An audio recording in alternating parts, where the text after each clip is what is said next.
Hey guys, Skyler with Peterson Toyota Accessories. I'm here with a 2018 TRD Off-Road Tundra double cab. We've been doing a double cab and a crew max as far as our accessory builds go to give the customer a variety of options when it comes to a bigger cab or a longer bed. This guy, we still do the same leveling kit, so we have the REVTEK leveling kit on it, a 2.5 in the front and 1 1/4 in the rear.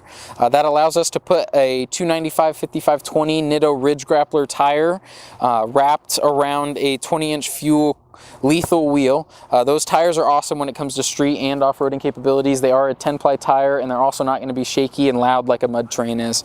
On the side steps, we have done the factory Predator tube steps, one of my favorites when it comes to an aggressive look and functionality wise.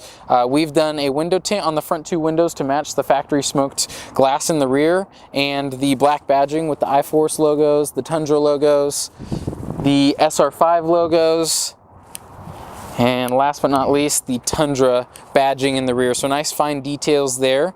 Last thing we have done on the Tundras, we will do this on every Tundra just because that painted bed is kind of a pain. It's nice to have that protective coating over it. Nice heavy duty spray and bed liner when it comes to hauling, loading stuff in there, not going to damage anything up. If you guys have any other accessory questions, feel free to stop on by the accessory center or give us a call.